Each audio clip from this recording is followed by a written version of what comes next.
Out of nowhere, my parents showed up and started knocking on the car windows. "Did someone ask you for a favor, Dad?" What are you talking about? You're always so stubborn. Just quiet down and convince Liam to step down. Let him say that he will resign because his father is more suitable as chairman. Otherwise, That's right.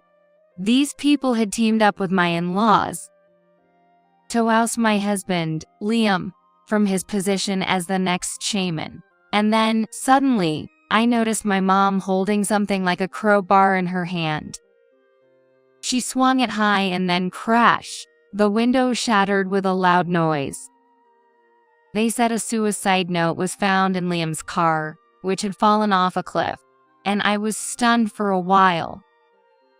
However, a week after the car was found, an envelope arrived by courier with a specified delivery date. Liam, in a panic, I received the envelope and opened it with trembling hands. Inside was a single letter and one key. Read this without our parents finding out. Of course, I knew that. But still, he must have wanted to write it. This was written in advance in case something happened. If I'm still there when you receive this, just laugh and give it back to me. But if I'm not, please Emma, take what's stored in this locker and immediately flee to my uncle's house. My seal, Karen, and I looked at each other as we read. Then we grabbed the bare minimum and ran to the main house, where my uncle-in-law lives, to protect ourselves and our children, and to let everyone know what our parents had done. My name is Emma Wilson and I am 34 years old. I wish I could say I'm just a regular housewife, but that was only true until a week ago. Now, I am a widow with 2 children. I was told that it's highly likely my husband, Liam, took his own life. His car had fallen off a cliff, and they say a suicide note was found in the dashboard. I can't believe it. I won't believe it. Because it doesn't make sense. He had no reason to end his life, not by himself. Instead, Liam and I met at our workplace, a resort hotel connected to real estate. That was a place I had always wanted to work.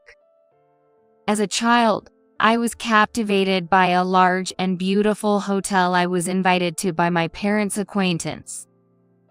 I chose a university that taught important aspects for the tourism industry and worked part-time at a nearby hotel during my student days. And finally, I landed a job at the resort hotel I had always dreamed of. It was a place known for its strict employee training, and I nearly gave up early on. The only reason I managed to keep going was thanks to a senior employee at that time. Among those who couldn't handle it and left, there was someone who kept an eye on me, the one who remained. That person later became my husband, Liam Wilson. After 2 years of dating, we got married. But then I was surprised to learn a fact. Liam was the nephew of the chairman of this real estate group.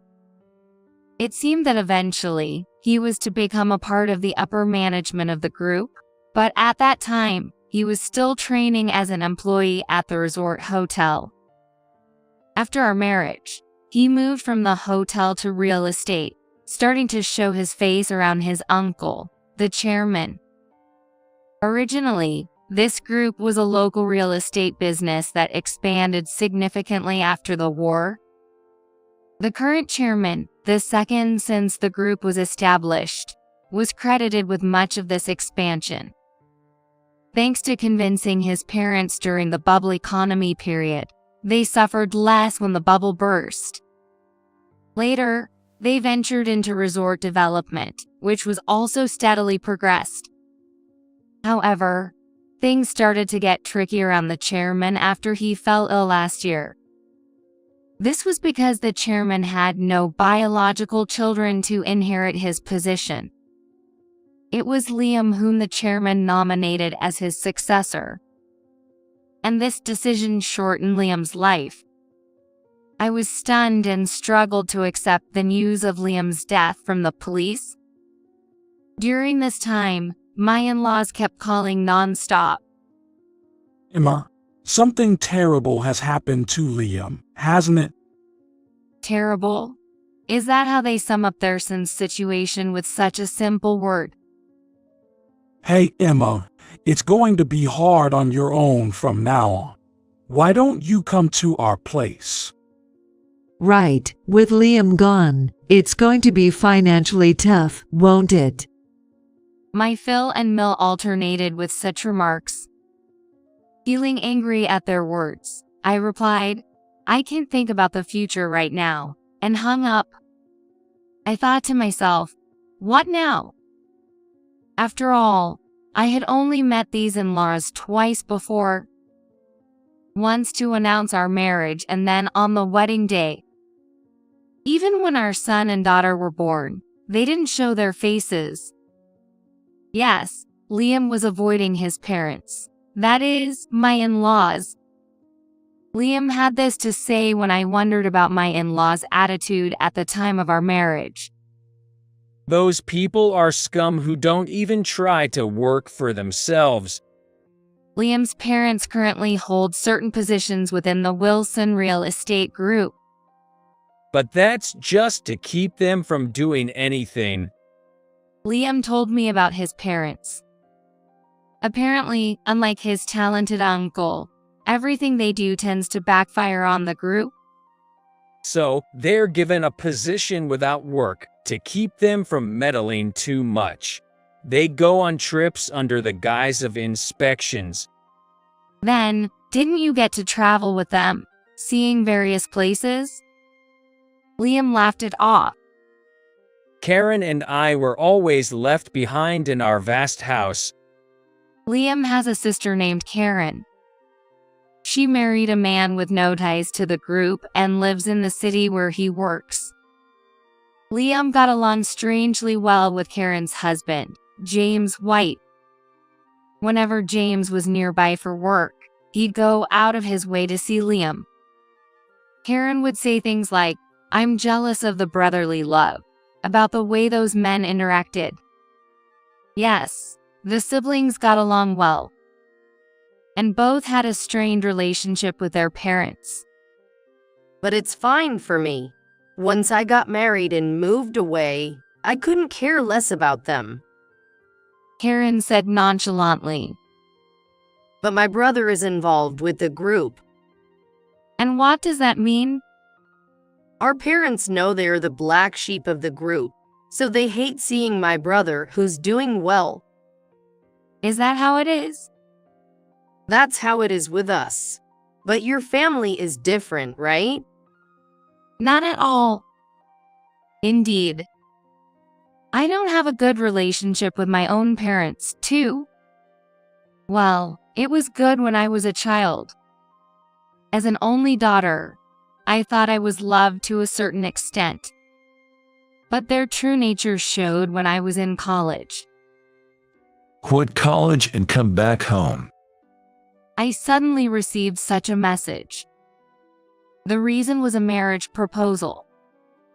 They tried to call me back in my early 20s for that reason. Apparently, a son of a local notable had taken a fancy to me when he came back home. His spoiled wish was something my parents tried to fulfill for their own benefit. After all we've done to raise you, you should be grateful and do as we say. I felt the image I had of my parents crumble away inside me. They had raised me, their daughter, wanting something in return. When I realized this, I firmly refused to return home. Then, they stopped sending money for tuition and living expenses. They must have thought that would make me come back. But I refused to return out of sheer stubbornness. I consulted with my professor and looked for ways to continue my studies without being forced back by my parents. It was a desperate struggle until I graduated. Scholarships somehow covered my tuition. The problem was living expenses. I moved out of my secure apartment, sold unused furniture, and moved into an older apartment. Then, my life revolved around college, part-time jobs, and job hunting. I only went back to my room to sleep. As a result, this part-time job experience led to my employment, where I met Liam. And my parents were oddly happy about my marriage to Liam. They are good parents. I gave a wry smile to Liam, who implied a comparison with his own parents. No, they found out. They investigated you, knowing you're the nephew of the real estate group's chairman. Liam couldn't believe it for a while. But when my parents showed up for the birth of our son, Matthew, and our daughter, Jessica, Liam too realized they weren't so different from his own parents. After all, my parents said this: Now that you have 2 children, you'll be secure for the future. Yes, our lives will be easier too. Liam's smile twisted slightly at that moment. Both Liam and I were sensitive to the words uttered by parents. Especially Liam, who knew about my struggles during my student days. Whether they had let their guard down a bit or simply took it for granted, their words clearly indicated they were looking forward to leeching office and our children in the future. After that, Liam also became wary of them. Distant in-laws and parents who tried too hard to get in touch. While being cautious of both, I went on raising our children. As Liam's current position and salary allowed, we could afford to hire a housekeeper or a sitter. While we didn't have trustworthy relatives, we managed to get by on our own. However, last year, the situation changed. The chairman fell ill. The chairman, still in his 60s and usually in good health, exercising regularly, was someone you'd say was unlikely to get sick. He was fit, and his blood pressure and other health indicators were fine. But an impact to the head he had received when he was young had now formed a blood clot that pressed on his brain. Emergency surgery saved his life, and the prognosis was good with no lasting effects expected. However, the group was shaken by the realization that a successor had not been appointed. The chairman himself must have thought he was still capable of letting, which is why he hadn't decided on a successor. But illness comes unexpectedly. Once that became clear, there was a need to think about a successor. The issue then was who that successor would be. The chairman and his wife had no children. At that point, they had neither biological nor adopted children. During his convalescence, the chairman nominated Liam. Within the group company, the proposal seems to have been accepted as reasonable. The most senior employees within the group were aware of Liam's training and executive education. But there were some who couldn't accept it. That is my in-laws. Wait a minute, brother. He's still too young, isn't he? Shouldn't I be the closest one to you? Yay. Why would you bypass this man for Liam? They apparently confronted the resting chairman. The chairman rebuked them, saying, If I left it to you, you would ruin the group.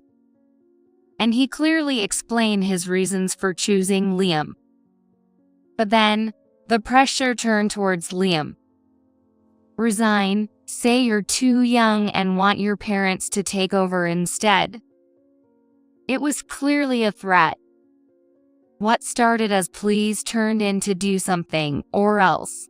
with the tone becoming increasingly aggressive. This is getting serious.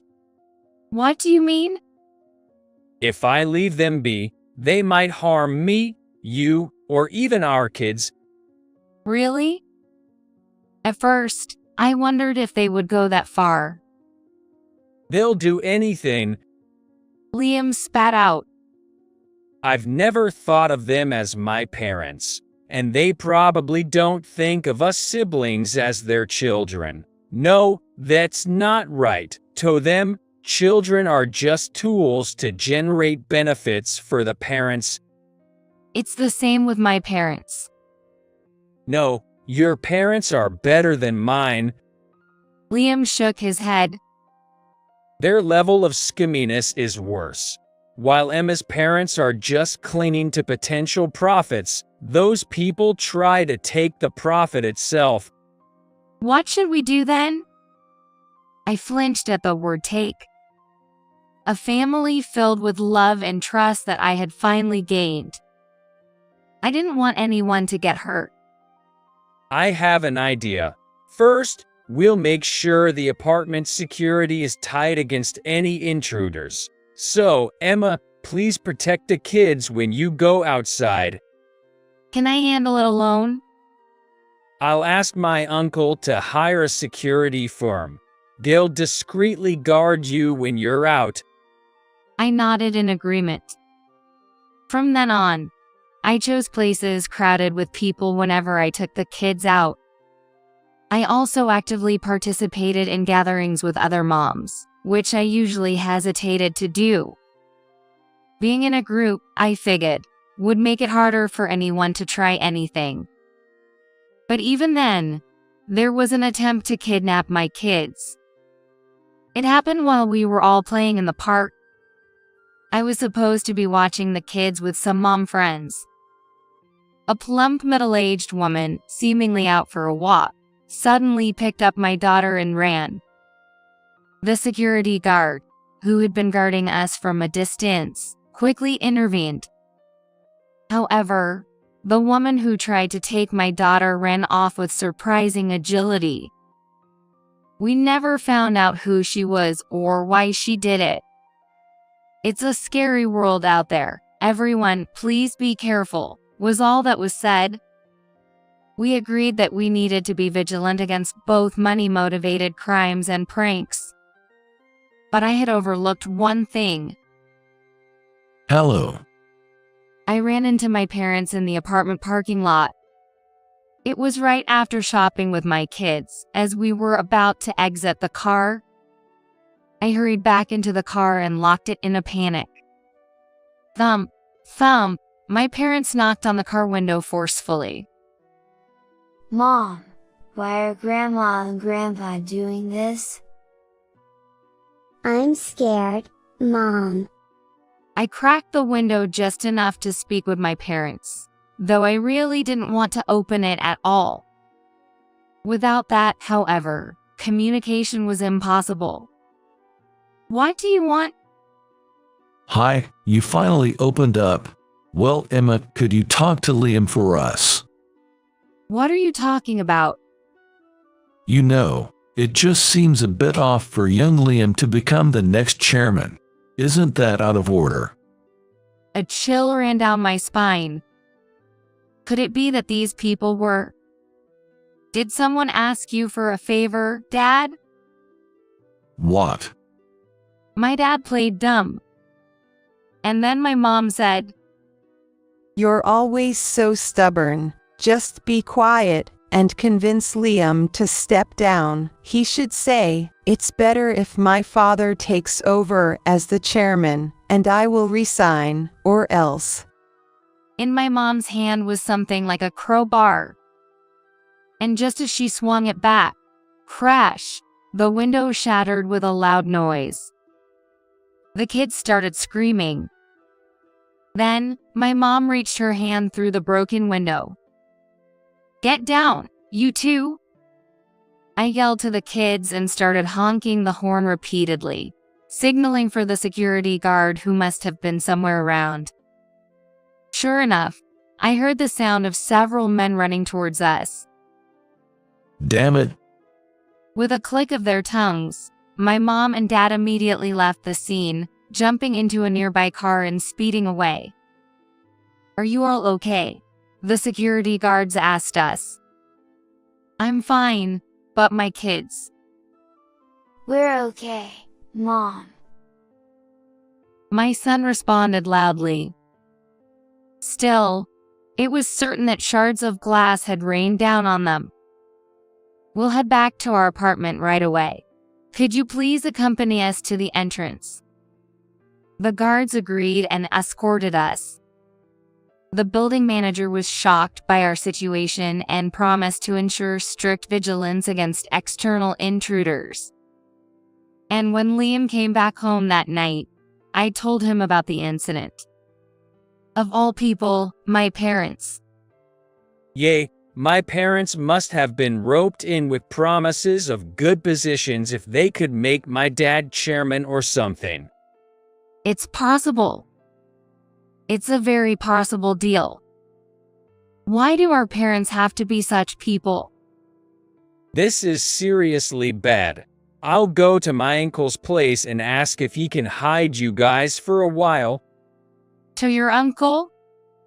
But we have to be discreet about it. Also, I'll contact Karen. I want her to stay with you guys for a bit. But it won't be a bother to Karen? Given who we're dealing with, they might think something could happen to Karen too, since she's of the same bloodline. We're better off presenting a united front. Liam immediately got in touch with Karen. Unbelievable, those people. All right, brother, I'll join you. What about my husband? James is busy with work, isn't he? Yeah, well, but it's okay. I'll discuss it with him. Thank you. At times like this, I think it's good to have siblings.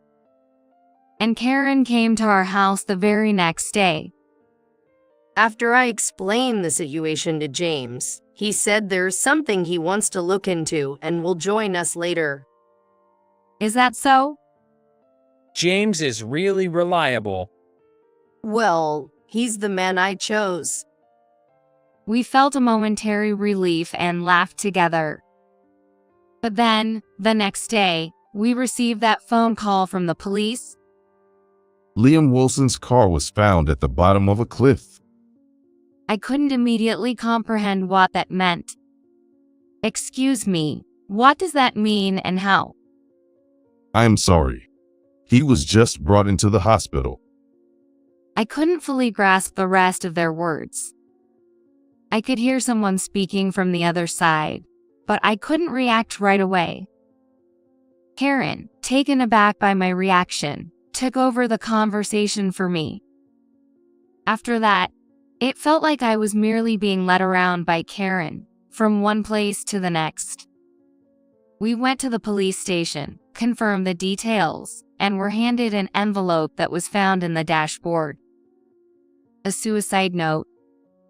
When we opened it, there was a printed letter inside. The content was about not being able to bear the heavy responsibility of being nominated by the chairman, apologizing for it. So, the police have concluded that my brother took his own life. No, they still the autopsy and other investigations to be done. We've only shown you this because it was found, nothing more. It's impossible that he did this himself. I raised my voice right there and then. The person who told me to be so careful. I was at a loss for words. The police said they would contact us when it was time to return Liam's body and sent us on our way. I don't remember much of what happened after that. The local news on TV mentioned that it was still unclear whether it was an accident or not, but the discovery of the suicide note was leaning towards the latter. I was so angry I turned off the TV, only to see my kids looking at me anxiously. Mom, when is Daddy coming home? My son was 8, and my daughter only 5. My kids had taken a break from school and kindergarten for a while. I was truly grateful that Karen was there for us during this time. My mind felt like it was covered in a thin film, detached from reality. However, a week after the car was found, an envelope arrived by courier with a specified delivery date. Emma, this is for you. Karen, noticing my dazed state, handed it to me. I glanced at the sender's section and widened my eyes. It's from Liam. In a panic, I took the envelope and opened it with trembling hands. There was a letter in it.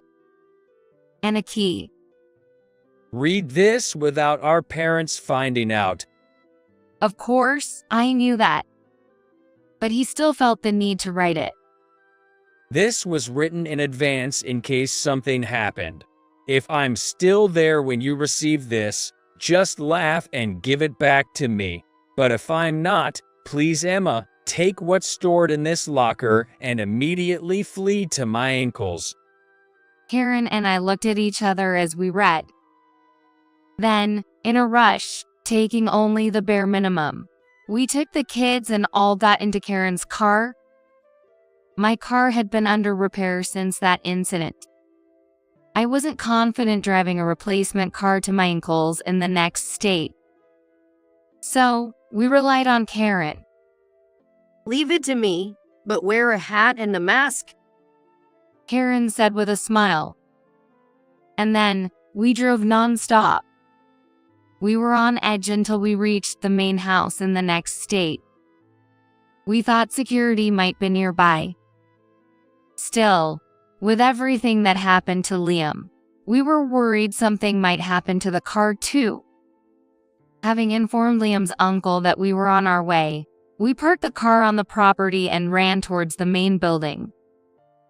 The chairman and his wife were already waiting for us, likely having been informed. You had a long trip, Emma and Karen. Liam had told us to put guards on you and eventually send you here. But to think it would come to this. Thank you, but I'm sorry. We had nowhere else to turn. My head was deeply down. My kids were looking around the grand entrance in amazement. It's fine. I never imagined it would come to this. My foresight was lacking. I never thought they would actually target Liam himself. Those bastards. The chairman clenched his fist in frustration.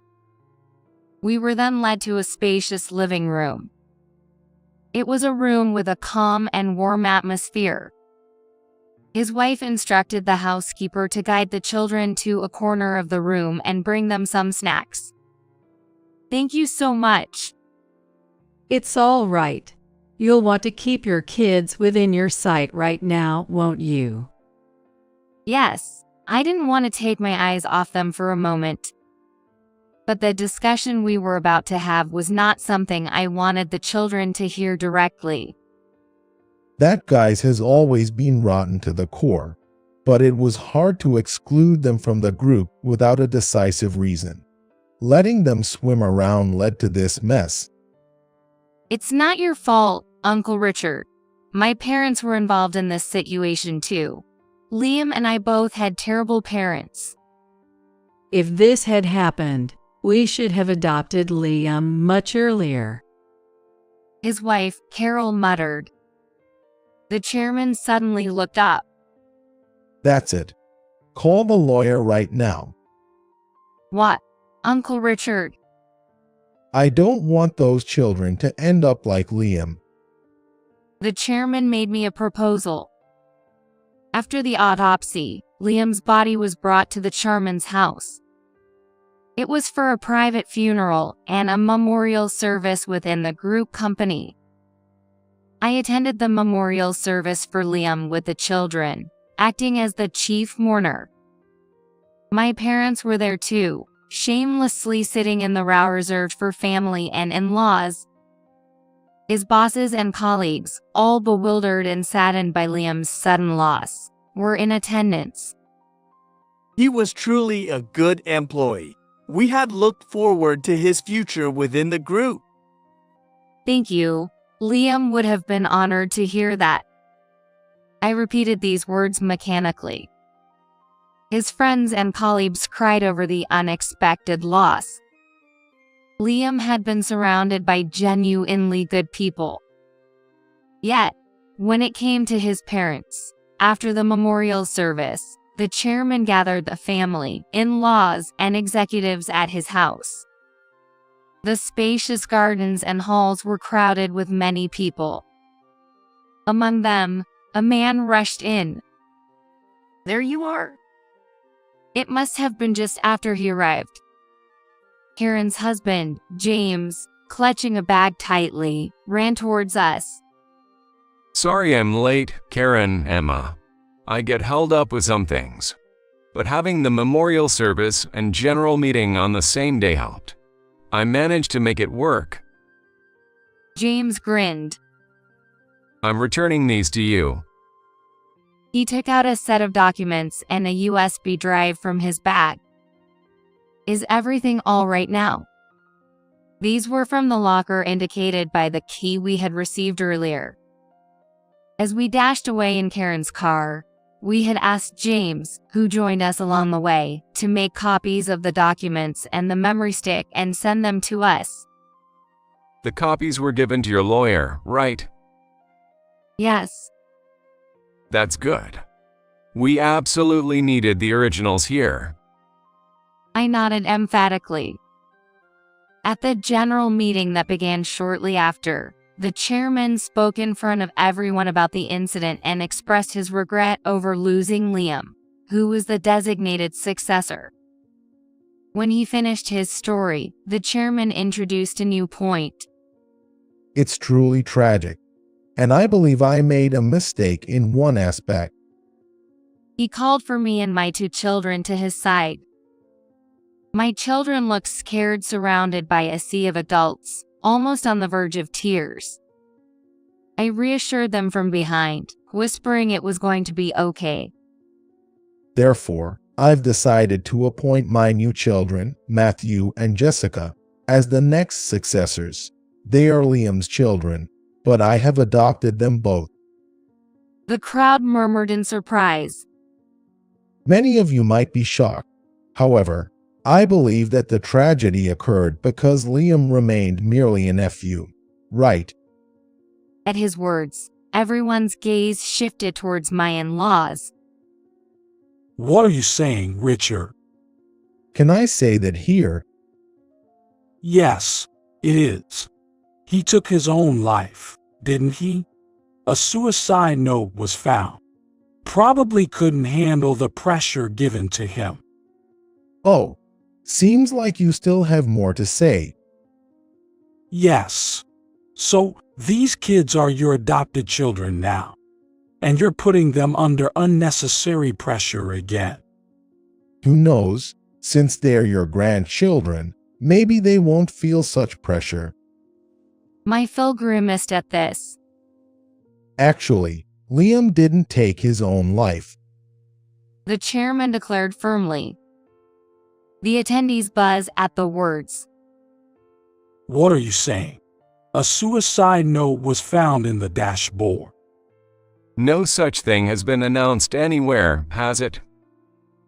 At this point, James spoke up, asking for permission to speak from the chairman. Please, go ahead. Meanwhile, my Phil kept making futile attempts to argue. But if it was found in the car, it must be true, right? That's where you're wrong. We, the police, haven't leaked anything like that to the media. Or maybe, David, you really had no interest in me. James said, revealing his police badge from his suit's inner pocket. Yes, he was a detective in the police department of the prefecture where we lived. Oh my God. My Phil was speechless. I couldn't believe he hadn't noticed.